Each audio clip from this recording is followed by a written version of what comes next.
Apalagi misalnya si fresh graduate ini dia nggak punya pengalaman di pekerjaan sebelumnya. Ya, gimana? Yang bisa kita tanyakan adalah pengalaman di organisasi pada saat kuliah.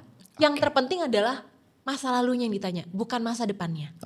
Apa saja pertanyaan saat wawancara yang paling sering ditanyakan dan menurut bagi yang menginterview itu powerful untuk tahu seseorang. Apa itu pertanyaan? Kalau saya simpulkan, kesalahan paling besar dilakukan oleh orang yang mau wawancara adalah kurang mencari informasi secara detail. Dan teknik STAR-nya tadi juga jangan lupa digunakan.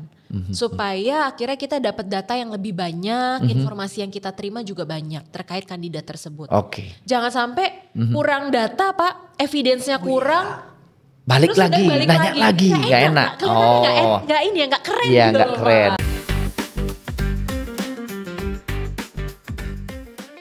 Mitra bisnis, bertemu kembali dengan Business Wisdom Podcast. Kali ini saya menjadi host Mademuku. Ya, apa yang akan kita bahas adalah teknik wawancara. Nah, ya, mengapa kita akan mengangkat ini? Karena dalam pengalaman sering kita melihat banyak tenaga kerja yang merasa aduh sulit sekali mendapatkan pekerjaan. Tetapi di sisi lain banyak sekali perusahaan yang merasa bahwa saya sulit mendapatkan tenaga kerja yang pas gitu kira-kira. Ada apa gerangan? Takutnya ada miskomunikasi ya, ada kebutuhan yang tidak terjawab dan ada kebutuhan yang tidak bisa merasa untuk disiapkan. Ya, itu kira-kira. Saya kira titik tengahnya adalah mungkin di teknik wawancara. Nah, ini akan bermanfaat untuk satu ya bagi perusahaan dalam menginterview bagaimana teknik-tekniknya.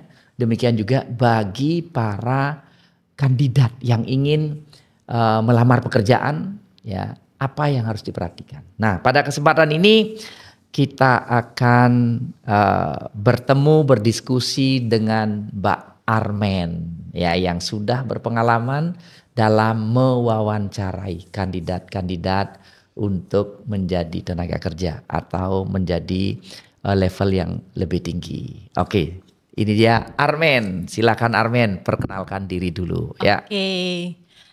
Halo mitra bisnis, halo Pak Mademuku. Terima kasih untuk kesempatannya saya boleh sharing di sini. Ya, silakan. Perkenalkan, nama saya Armenia Widyastuti Pak. Saya dari 2011 sampai sekarang itu aktif terlibat sebagai asesor Pak. Untuk kegiatan rekrutmen juga untuk assessment. Gitu. Rekrutmen dan assessment ya, gitu betul. Ya. Oke. Selain sebagai asesor, saya juga sebagai trainer di Business Wisdom Institute dan juga seorang coach profesional. Oke. Nah, bisa cerita sedikit nggak perusahaan apa yang dulu pernah dibantu? Kalau boleh, ya silakan. Ini sebut merek nggak nih Pak?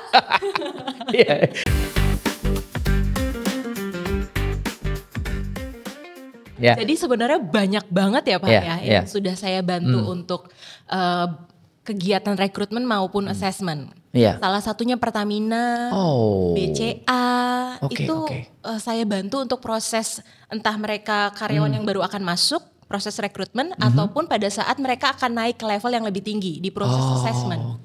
Kurang lebih itu Pak. Nah ini menarik gini ya, jujur saya yakin banyak sekali orang yang berpikir begitu mendengar wawancara itu di benaknya adalah orang yang baru mulai mau kerja gitu kira-kira. Ternyata tadi ada yang akan naik level gitu kira-kira.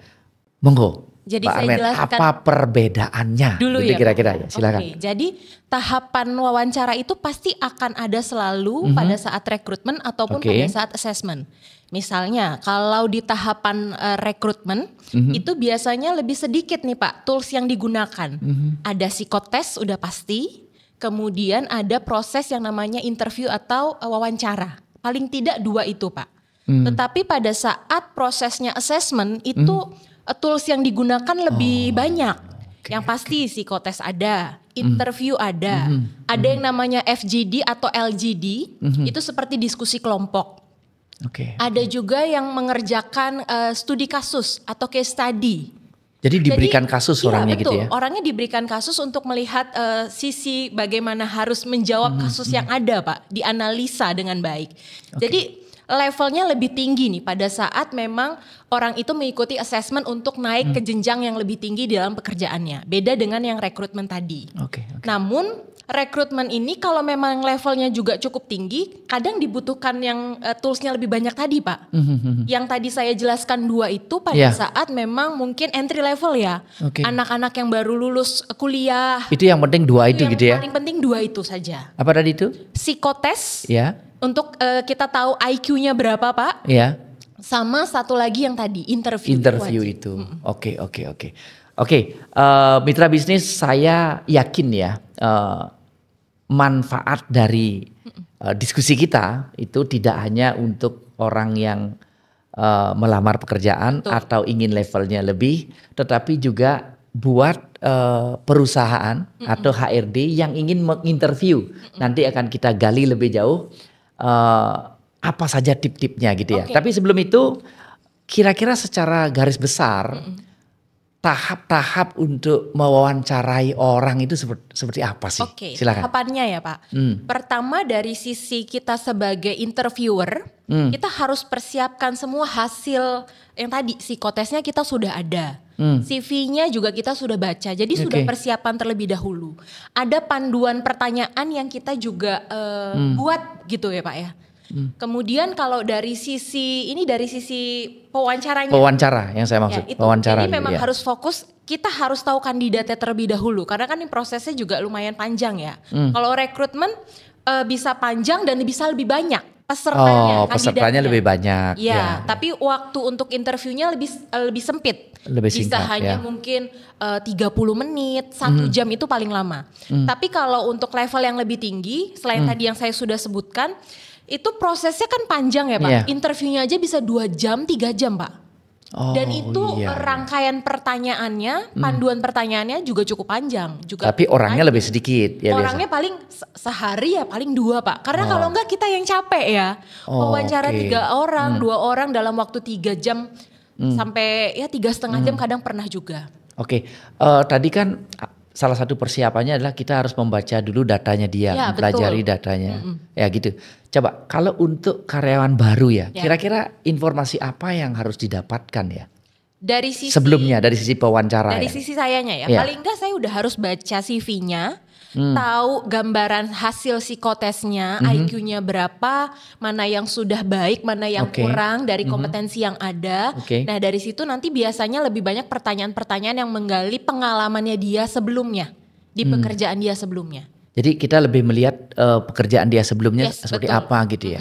Terus benang merah apa yang bisa diambil gitu ya. Nanti kalau sudah kan itu ada yang namanya cross check ya Pak ya. Oh misalnya dari hasil IQ-nya, dari hasil psikotesnya kita sudah dapat penilaian. Nah interview itu salah satu metode untuk meng-cross check. Benar enggak nih? Sesuai nggak nih, dia memang orangnya seperti ini nggak dari hasil laporannya. Bisa saja misalnya dari tingkat kecerdasannya bagus, tapi kok ternyata emosionalnya ataupun pada saat berkomunikasi kok kurang enak ya Pak ya, nggak luwes. Nah itu juga bisa jadi bahan pertimbangan. Jadi kalau bisa dibilang orang yang akan masuk ke interview tuh dilihat dari IQ-nya paling tidak rata-rata misalnya 100. Itu udah proses cuttingnya Pak. Nah kalau yang di bawah 100 mah gak usah diterima ya, daripada kita capek itu sebetulnya ya. Berlama-lama untuk interview orang kan ya Pak. Apalagi kandidatnya banyak, gak hanya 10, 20 gitu loh. Pasti banyak Pak. Kemudian kalau sudah kita tahu nih proses cutting selesai, kita baca hasil psikotes dan CV-nya dia, baru kita lakukan kegiatan interview. Khususnya untuk meng-cross check antara bagaimana dia menjawab, kepribadiannya seperti apa, seperti itu sih kira-kira Pak. Mitra bisnis kita akan gali lebih jauh ya. Itu sesi pertama kita melihat latar belakang ya, mengapa podcast ini ada, ya manfaatnya untuk siapa, tidak hanya untuk yang mewawancarai, tapi harapan kami juga untuk orang yang mau diwawancarai. Ya itu harapannya nanti. Tadi sudah kita lihat tahap-tahapnya seperti apa. Mitra bisnis, kita akan lanjutkan setelah berikut ini.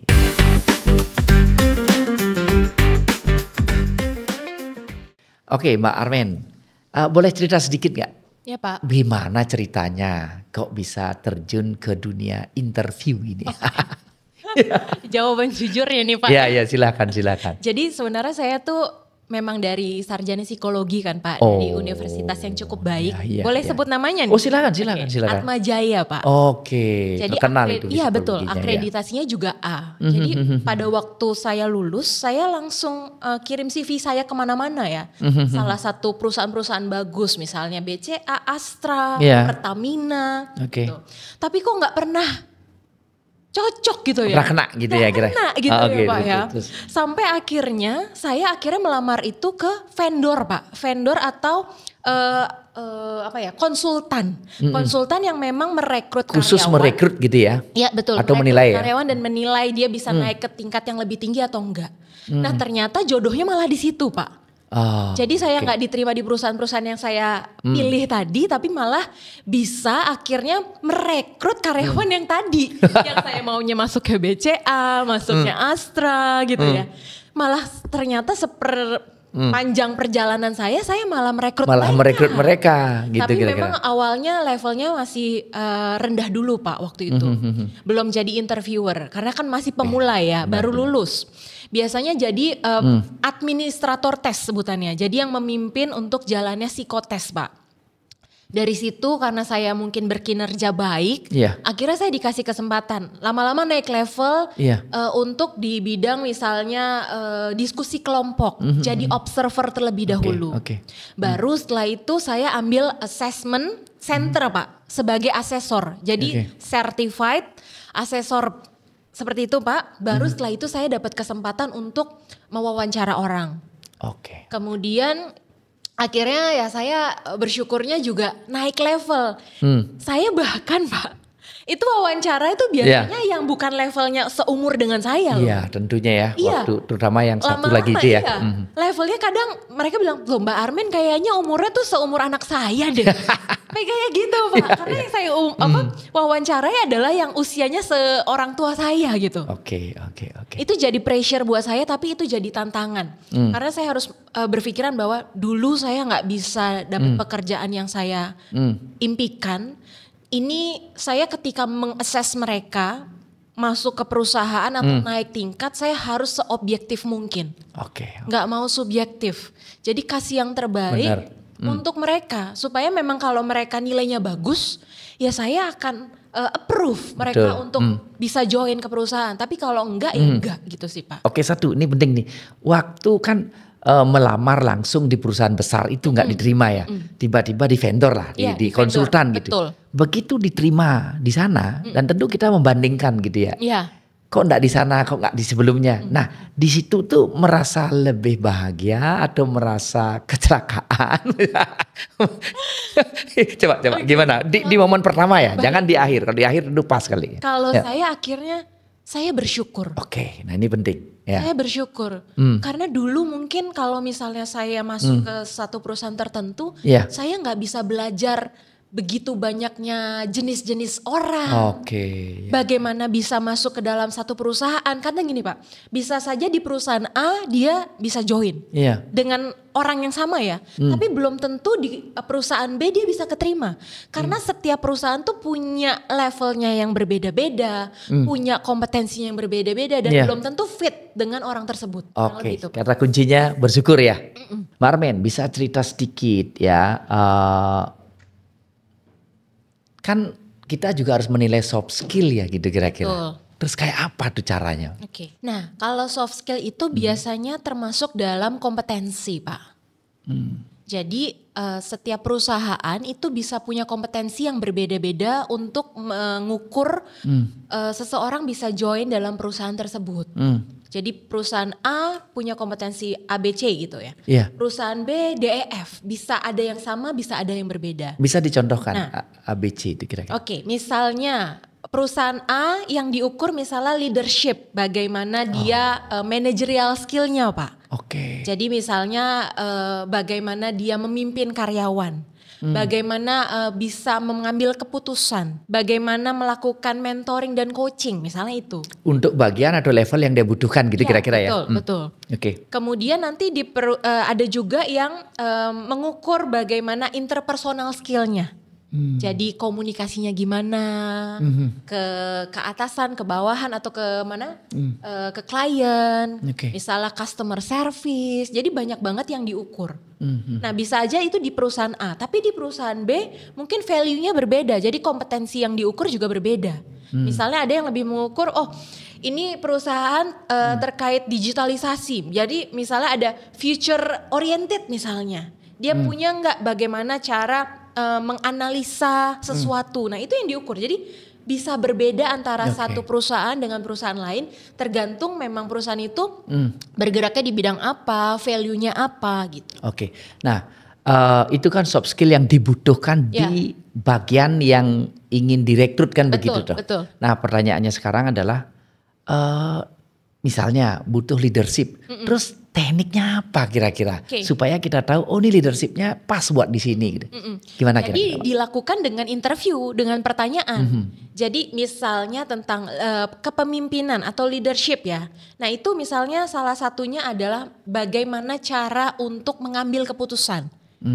Nah, di situ pertanyaannya adalah boleh tolong dijelaskan bagaimana cara Anda pada saat mengalami satu permasalahan. Kemudian bagaimana menyelesaikannya dan apa keputusan yang Anda ambil. Jadi terus itu. Kita biarkan dia bercerita Biarkan gitu ya. dia bercerita. Biasanya ada yang namanya teknik STAR, Pak.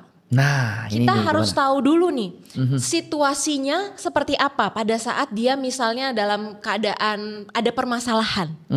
Situasi atau gambarannya seperti apa, kemudian di sana tugasnya dia seperti apa, perannya dia apa. STAR itu istilah atau apa ya? Ini kepanjang, singkatan gitu, bukan? Jadi STAR itu kepanjangan dari situation, task, action, dan result. Sehingga pada saat kita melakukan interview, hasil yang didapat tuh lebih detail. Jadi kita tahu situasi gambaran atau pengalamannya dia tuh bagaimana. Kemudian tugasnya dia atau perannya dia apa. Kemudian ketika dapat masalah itu untuk mengukur kepemimpinan ya Pak. Dia ambil action apa. Kalau sudah nanti baru yang di bagian akhir ada nggak resultnya yang dia dapatkan. Nah, kalau dia bisa menggambarkan sedetail itu pada saat bercerita, pada saat berinterview, artinya cukup detail. Nah, ketika kita kok dapetnya kurang detail ya, dia mungkin hanya di bagian situasi dan perannya saja ya.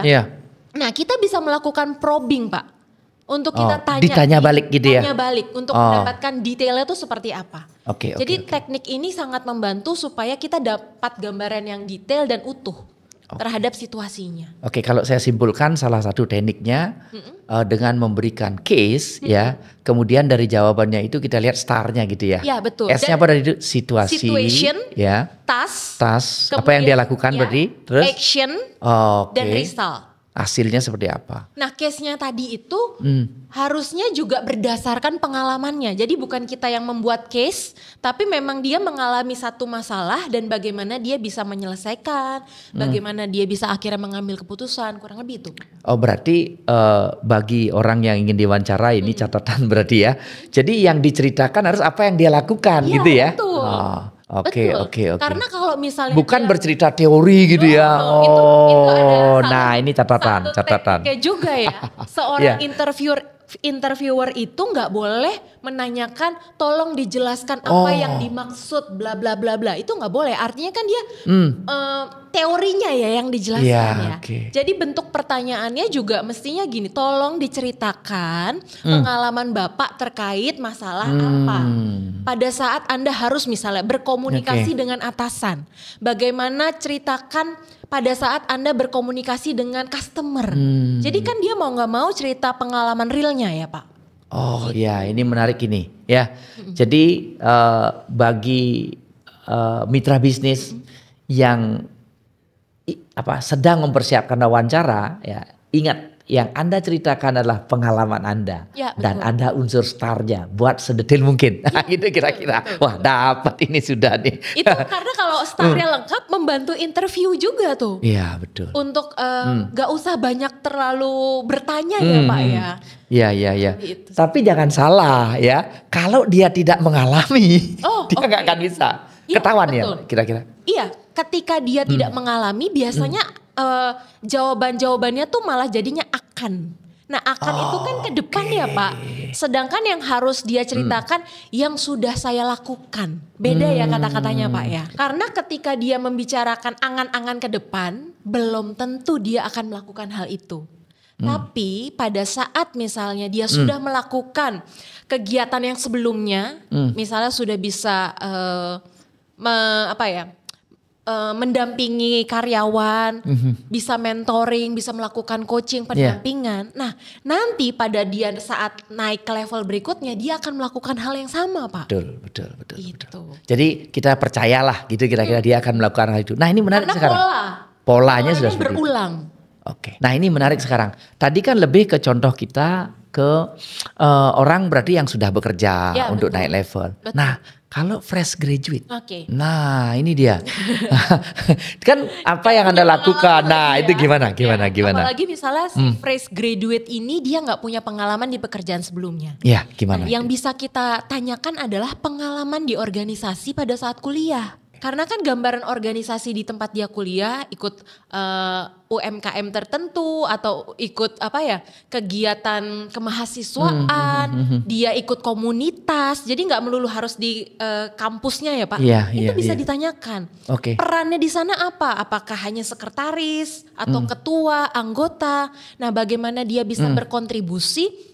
Pertanyaan-pertanyaan itu yang ditanyakan. Yang terpenting adalah masa lalunya yang ditanya, bukan masa depannya. Oke, berarti dari kebutuhan soft skillnya kita bangun sebuah case ya. Kita suruh dia menceritakan pengalamannya dia. Dari sana kita lihat seberapa percaya kita dengan dia melakukan atau tidak. Gitu kira-kira ya. Oke. Nah jadi mitra bisnis ada sebuah hal menarik yang mungkin perlu saya sampaikan juga bahwa makanya kalau kita sudah kerja dengan baik, kuliah dengan baik gitu ya. Nah kerja dengan baik. Betul. Nah saat wawancara begini, tanda kutip akan ada yang diceritakan. Iya betul. Kalau Ini dia menarik mengalami pengalaman itu, dia kan pasti akan gampang merecall kembali ya pengalamannya ya Pak. Kecuali emang dia nggak punya pengalaman, ya jadinya membuat cerita lagi kan. Iya. Itu juga nggak boleh. Oke, ini sebuah pesan yang menarik ini ya. Kerjalah dengan baik, jadi apapun Anda. At least nanti ini jadi bahan untuk menunjukkan kemampuan Anda saat Anda diwawancara, gitu ya. Yes, betul. Oke, sekarang ada lagi pertanyaan ya. Untuk bagi yang diwawancara biar siap-siap ini ya. Apa saja pertanyaan saat wawancara yang paling sering ditanyakan dan menurut bagi yang menginterview itu powerful untuk tahu seseorang? Apa itu pertanyaannya? Kalau untuk yang fresh graduate nih Pak, biasanya kita akan tanya pengalamannya dia yang kemarin. Entah di pekerjaan sebelumnya. Atau pengalaman pada saat berorganisasi. Kira-kira pertanyaannya kayak apa langsungnya? Apa? Biar langsung kena gini ya. Apakah pernah memimpin suatu organisasi di mana Anda akhirnya membuat keputusan misalnya seperti itu? Atau tentu dia akan jawab, pernah supaya dia dapat gitu ya. Terus perannya seperti apa? Di situ misalnya saya jadi ketua. Ketua itu tugasnya apa saja sih? Pernah dapat tantangan, challenge misalnya. Dan apa yang Anda lakukan? Apa yang Anda lakukan? Jadi semuanya berbasis pengalamannya dia Pak. Saya bisa bayangkan loh ini, kalau dia tidak melakukan apa-apa waktu kuliah, gak akan keluar ini. Gak akan keluar gitu, apalagi gak ikut aktif organisasi ya Pak ya. Wow. Jadi itu kayak tantangan apa yang pernah dialami, lalu bagaimana solusi yang kamu berikan. Pertanyaannya juga harus spesifik, jawaban bukan gini, yang kami lakukan kami udah salah dia. Salah. Oh, karena iya. harus yang saya lakukan kan. Karena kalau kami bisa aja sebenarnya itu bukan divisinya dia atau bukan dia yang melakukan. Bisa aja cerita temennya.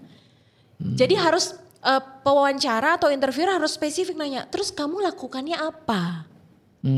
Bukan kaminya gitu Pak. Oke, ini hal sederhana tapi penting buat mitra bisnis ya. Tidak semua perusahaan teman-teman itu punya HRD spesifik gitu ya. Kadang-kadang apalagi kita entrepreneur, kita yang menginterview dulu. Nah, teknik-teknik yang disampaikan oleh Mbak Armen semoga bermanfaat. Saya bisa merasakan ya kalau dia dengan cara bertanya seperti apa yang Anda lakukan ya saat permasalahan begini. Kemudian dia bercerita. Kita bisa percaya atau enggak, saya bisa merasakan itu. Ya, kalau emang dia yang melakukan. Betul. Sehingga kita percaya nanti dia akan begitu lagi gitu ya. Ya, betul sekali. Oke. Nah, sekarang apa biasanya kesalahan-kesalahan yang biasa dilakukan ya oleh orang yang wawancara, oleh pelamar gitu ya. Pelamar ya. Oke, silakan. Kalau dia sebagai pelamar mestinya dia tahu ya Pak bidang pekerjaan yang akan dia jalani. Jadi kalau misalnya dia ingin lamar sebagai sales misalnya. Paling enggak dia tahu kerjaan sales tuh apa. Jangan nanti pada saat sudah masuk tiba-tiba kok gini sih, saya nggak tahu ini kerjaan saya gitu loh. Jadi dia mesti tahu job desk-nya tuh apa. Berarti itu harus siap Iya, dia harus tahu. Dicari lah gitu ya. Iya betul. Kemudian dia juga harus tahu tempat perusahaannya atau organisasinya tuh bergerak di bidang apa saja. Jadi kayak jangan sampai dia masuk, oh ini lembaga keuangan ya. Oh ini bergerak di bidang otomotif ya. Jangan sampai dia buta Pak. Karena kan saking banyaknya itu juga dulu pernah saya lakukan dan ini kesalahan saya ya. Semua saya daftarin CV saya masukin, tapi saya nggak tahu itu perusahaan apa. Nah giliran masuk nyemplung ke situ, saya nggak tahu apa-apa. Saat diwawancara kita nggak tahu, kan waduh langsung dicoret ya. Job desk-nya apa juga nggak tahu. Perusahaan itu bergerak di bidang apa juga saya nggak punya knowledge-nya apapun. Nah itu juga nggak bagus ya Pak. Itu udah jadi nilai yang agak kurang kan. Kalau saya simpulkan kesalahan paling besar dilakukan oleh orang yang mau wawancara adalah kurang mencari informasi secara detail. Betul. Mitra bisnis tolong ya melamar kemana cari dulu apa yang dibutuhkan ya. Apa spesifikasinya gitu ya. Sehingga kaitkan dengan pengalaman kita waktu kuliah atau bekerja sebelumnya gitu ya. Pak. Karena interviewernya tuh langsung jadi, oh nih anak tahu ya, nih anak ngerti ya, udah mengulik ya gitu. Jadi itu jadi nilai tambahan Pak. Knowledge nggak hanya di situ-situ saja, tapi dia berusaha untuk mencari tahu. Ada nilai plusnya lagi lah. Sekarang kita kan ada dua manfaat nih. Sekarang apa kesalahan yang umum dilakukan oleh orang yang mau wawancarai? Oleh interviewernya, saya oleh interviewernya. Kadang kita yang gregetan mau cerita. Dia yang banyak cerita gitu ya.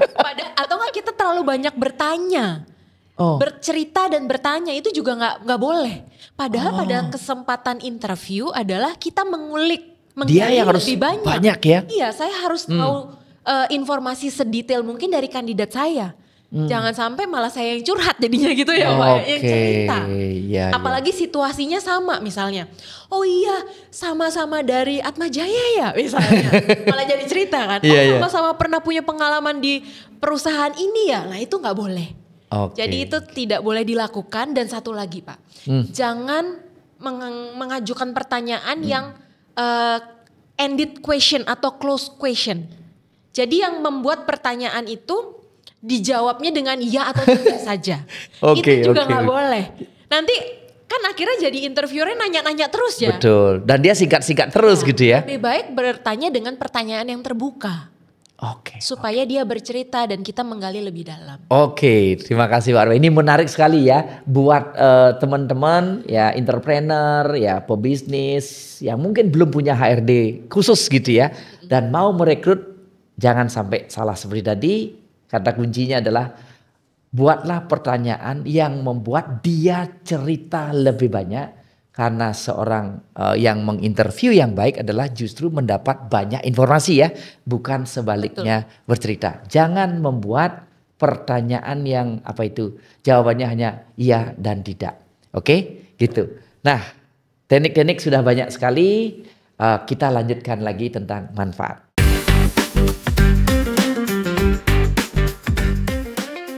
Oke, Mbak Armen. Nah, sekarang kan zaman digital gitu ya. Betul. Saya pernah dengar bahwa HRD itu melihat seseorang kandidat itu kadang dari sosmednya. Oh iya betul Pak. Itu kira-kira bisa diceritakan kayak apa dan bagaimana caranya, baik bagi yang mewawancara maupun bagi kandidat, apa yang harus dipersiapkan di zaman teknologi ini, digital ini. Silakan. Jadi pada saat dia ingin melamar satu perusahaan tertentu atau kemanapun ya Pak, baiknya dia juga punya sosial media, tolong dijaga Pak. Karena kita sebagai seorang interviewer atau asesor pasti akan cek juga nih LinkedIn-nya dia, Instagram-nya dia, atau mungkin Facebook-nya dia. Jangan sampai gara-gara komen tertentu atau postingan yang tertentu yang dia sampaikan di media sosial akhirnya nggak jadi diterima Pak. Gitu. Jadi memang mesti sinkron ya.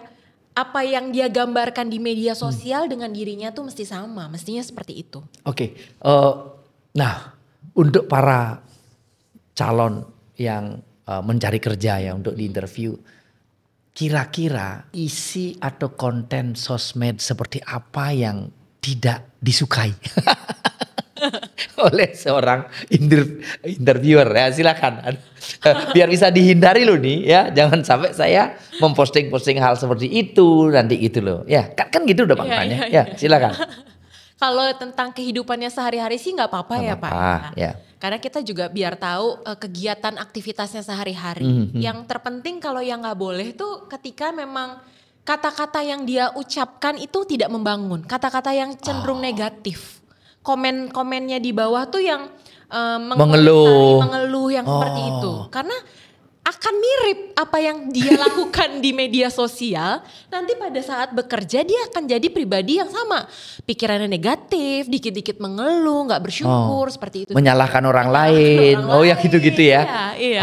Oke. Jadi beneran kita ngecekin satu-satu tuh. Kalau memang ini kandidatnya memang kami rasa nih kayaknya memang bagus. Nah, salah satu cross check yang akan kami lakukan ya memang di media sosial.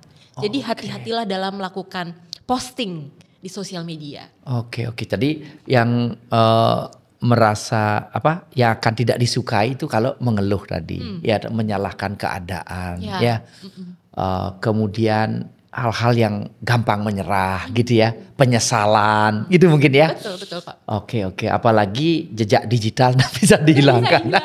Iya benar. Oke, mitra bisnis. Nah ini catatan penting ya. Mulai sekarang ya, apakah Anda sedang kuliah, gitu? Tolong jangan, berarti begitu dong, ya, memposting hal-hal yang sifatnya mengeluh, menyalahkan orang lain, ya.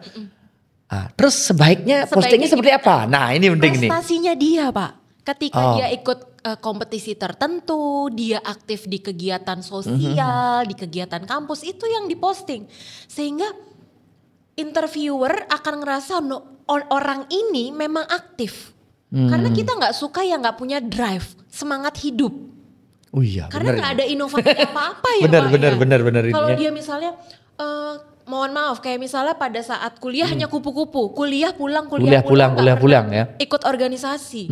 Nah nanti di tempat kerjaan dia juga kayak gitu, tenggo Pak. Jam 8 masuk, jam 5 maunya langsung pulang, gak mau bersosialisasi sama yang lain. Nanti kan kerjaan gak melulu tentang kerjaan ya, kadang ada event tertentu ya, dia harus jadi panitia. Nah orang-orang ini jadinya gak mau, gak ngerasa memiliki perusahaan tersebut, jadi gak mau memberikan sesuatu yang lebih, usaha lebih dari dirinya. Oke. Nah mencari prestasi itu kan mungkin relatif sulit begitu ya. Tetapi berkegiatan positif dilakukan. Kan gampang gitu ya. Betul. Itu yang diposting. Ya. Atau paling tidak kata-kata motivasi lah. Gimana menurut? Ya boleh juga sih. Misalnya ya, kan ada orang yang memposting, aduh hidup kok susah, orang lain gini gitu kan. Ada kok yang memposting gitu. Dia kok enggak memperhatikan aku. Ada postingnya begitu. Curhat kan. Nah itu lebih baik jangan diposting seperti itu. Harusnya postingnya apapun yang terjadi tetap semangat. Ya, gitu kira-kira ya. Betul, Oke, dapat lagi. Ya, zaman digital harus begitu ya toh. Nah, eh, ada nggak di zaman teknologi ini atau digital ini ada kayak platform gitu Ada, ya? Pak. Gimana tuh coba? Jadi dulu sebelum pandemi ada yang namanya, dulu saya pernah tahu namanya Skype, Pak.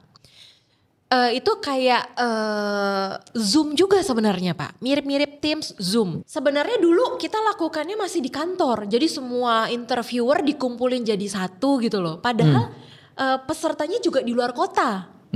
Nah, tapi ternyata gara-gara pandemi kita bisa kerja dari mana saja kan. Iya. Jadi yang penting sekarang ada virtual background ya, Pak ya. Udah, terus dia akhirnya tetap dari rumah. Dan kandidatnya itu ada di luar kota misalnya. Itu akhirnya juga mempermudah perusahaan. Cost-nya juga semakin dikit Benar. Pak ya. Iya. Jadi ternyata bisa loh. Kalau dibilang presentasenya ya Pak, mau ketemu langsung, wawancara langsung sama wawancara by Zoom, itu kayak 80-90% sama kok. Oke, hasilnya sama gitu ya. Hasilnya sama kok. Gitu. Toh juga yang kita butuhkan itu ceritanya dia, Ya, apa yang dia betul, lakukan. betul. Gitu Kecuali pada saat interview sinyalnya nggak bagus ya Pak. Oke. Nah itu bikin resah juga nih si interviewernya untuk menggali data. Jadi paling nggak kalau internetnya lancar ya harusnya 80-90% hasilnya sama persis seperti ketemu langsung. Jadi boleh dibilang biaya gitu ya, kesulitan untuk menginterview itu sekarang lebih gampang lah. Betul. Gitu ya, lebih rendah lah gitu. Biayanya juga nggak usah menerbangkan saya keluar kota kan Pak. Kalau dulu kan cost-nya lebih banyak lah. Oke, nah mitra bisnis sampai kita pada sesi yang terakhir ini ya, kita minta saran kepada Mbak Armen tentang yang pertama, apa saran terbaik untuk orang yang mau mewawancarai?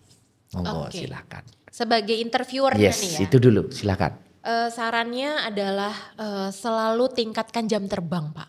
Karena jam terbang itu nggak bohong ya Pak ya. Terus setelah jam terbangnya sudah semakin banyak, itu kan makin luas ya untuk menginterview. Walaupun saya misalnya di usia yang saya sekarang 30-an sekian, mewawancara 50 akan tetap oke kalau jam terbangnya tinggi. Pertanyaan-pertanyaan yang saya ajukan juga tersusun dengan baik. Nah makanya ada yang namanya kompetensi based interview Pak.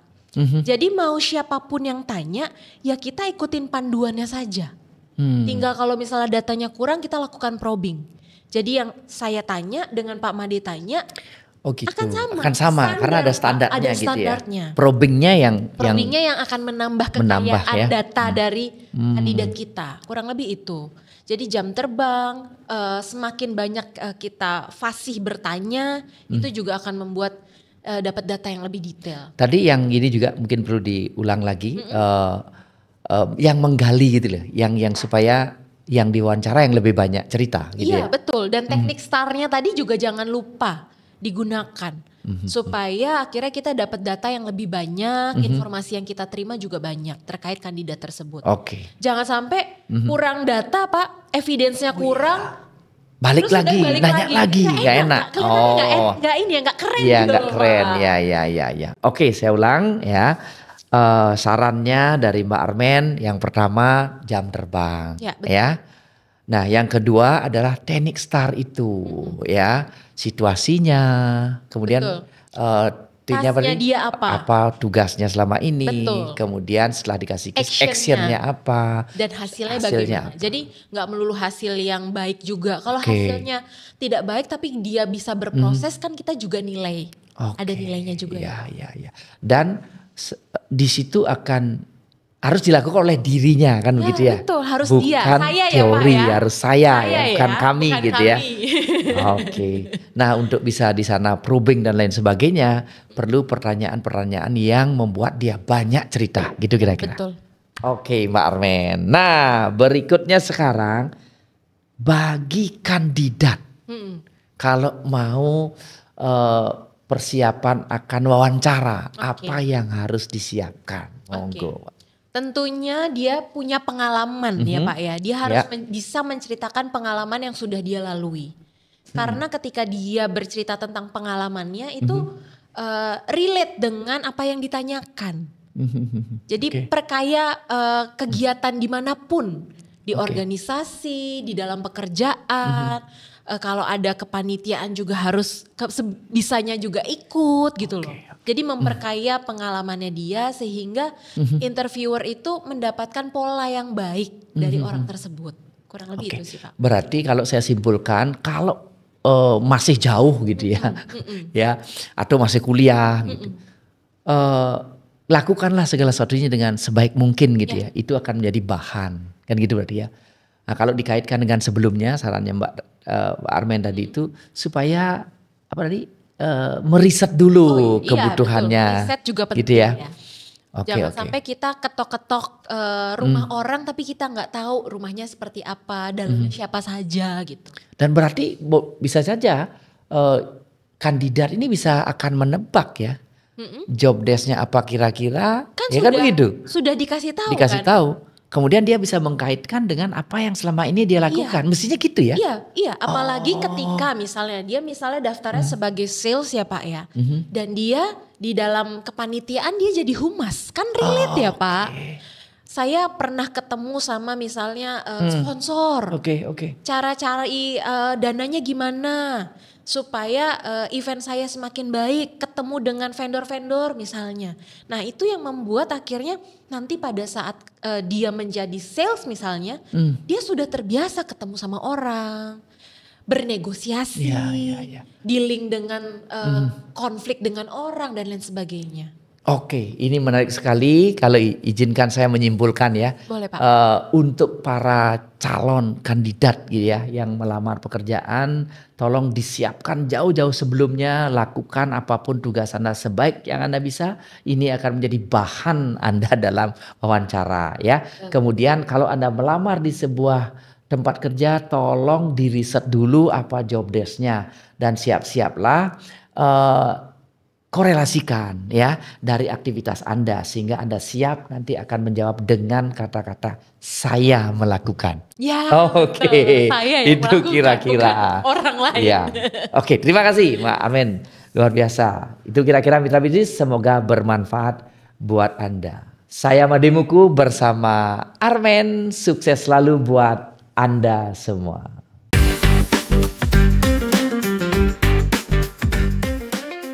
Oke, mitra bisnis, saya mau tambahin satu tips lagi terkait interview ya. Ada yang namanya competency based interview atau kita kenal dengan CBI.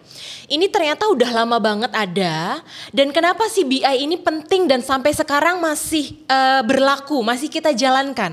Karena ternyata panduan pertanyaan terkait competency based interview itu terstandar. Jadi antara saya yang memberikan interview dengan si A, si B yang memberikan interview itu sama pertanyaannya. Jadi adil ya, terstandar ya. Kemudian CBI ini biasa juga disebut dengan wawancara terstruktur atau wawancara yang berbasis dengan bukti. Nah ini juga penting. Karena ketika kita bertanya, maka banyak evidence atau data yang kita peroleh, informasi yang kita peroleh dari kandidat atau peserta yang kita berikan kegiatan interview tersebut. Nah ini kompetensi, kenapa penting? Karena dari kompetensi ini kita bisa mengukur baik technical, managerial atau interpersonal dari kandidat kita. Untuk interviewer seperti saya fokusnya kepada managerial dan interpersonal skill yang harus diketahui ya. Kemudian ini beberapa contoh pada saat kompetensi based interview. Misalnya tanya tentang vision and business sense-nya. Kemudian terkait dengan customer sense atau customer focus, interpersonal skill, analisa dan judgment. Dan ini beberapa contoh pada saat kompetensi yang kita tanyakan untuk kandidat tersebut. Nah, contoh pertanyaannya ini juga sudah ada. Sama, jadi pada saat saya menginterview dengan si A, si B dengan C ini sama. Yang ditanyakan itu persis misalnya. Tindakan apa saja yang sudah Anda lakukan untuk bisa mengidentifikasi atau memetakan pihak-pihak baik internal maupun eksternal. Nah ini misalnya kompetensinya adalah building network. Ini perlu ditanyakan. Nah, selanjutnya tadi sudah saya jelaskan juga ada salah satu teknik untuk menggali lebih dalam jawaban dari kandidat kita. Kita gunakan ada yang namanya teknik STAR. STAR itu apa? S-nya adalah situation, kemudian T-nya adalah task, yang berikutnya A-nya adalah action, dan R-nya adalah result. Jadi kita tanyakan situasinya pada saat dia mengerjakan tugas itu seperti apa. Perannya dia dijelaskan dengan spesifik tugasnya itu apa. Kemudian yang ketiga, aksi yang bisa dia lakukan untuk menyelesaikan masalahnya itu apa. Dan hasilnya, apakah berhasil, bisa mencapai targetnya sudah oke atau belum. Nah, ini kita tanyakan dengan detail pada teknik STAR. Nah, hasilnya kita bisa dapatkan leveling dari kandidat tersebut. Apakah dari jawaban-jawaban yang dia berikan, dia misalnya di level 3, berarti sesuai, memenuhi standar. Atau apakah dia nilainya lebih unggul di nilai 4. Biasanya ini rata-rata tuh yang diharapkan adalah nilai 3 dan nilai 4. Kalau sudah 5 berarti udah keren banget ya, istimewa banget ya. Berbeda dengan CBI, kalau CBI tadi khusus untuk kalau yang levelnya lebih tinggi, assessment gitu ya. Tapi kalau behavioral event interview ini khusus untuk kandidat-kandidat fresh graduate, anak-anak yang baru lulus kuliah mau coba melamar di perusahaan. Kita lakukan pakai tekniknya ini. Kita tanya situasi pengalaman yang dia sudah lakukan gitu ya. Nah, kenapa saya bacakan ya? Ini prinsip penting wawancara berbasis perilaku. Perilaku masa lalu itu adalah indikator terbaik terpercaya untuk melihat perilakunya dia di masa depan, di masa yang akan datang. Jadi berdasarkan peristiwa yang sudah dia alami, pengalamannya ini menjadi indikator ke depannya apakah dia akan melakukan hal yang sama atau tidak. Nah, ini contoh-contoh yang perlu kita lakukan pada saat behavioral event interview, yaitu tanyakan spesifik 6 bulan sampai maksimal 2 tahun supaya dia bisa ceritanya lebih detail. Utamakan pengalamannya dia masa lalu dan biar dia bercerita saya yang melakukan, bukan kami atau orang lain. Nah, ini quote terakhir dari saya. Ternyata mempekerjakan orang itu bisa membuat level orang itu lebih tinggi. Bisa membuat dia jadi berkat buat dirinya sendiri dan buat orang lain. Jadi ketika kita meng-hire orang yang tepat, kita juga akan mendapatkan yang terbaik. Terima kasih, saya Armenia, sukses selalu buat Anda, mitra bisnis.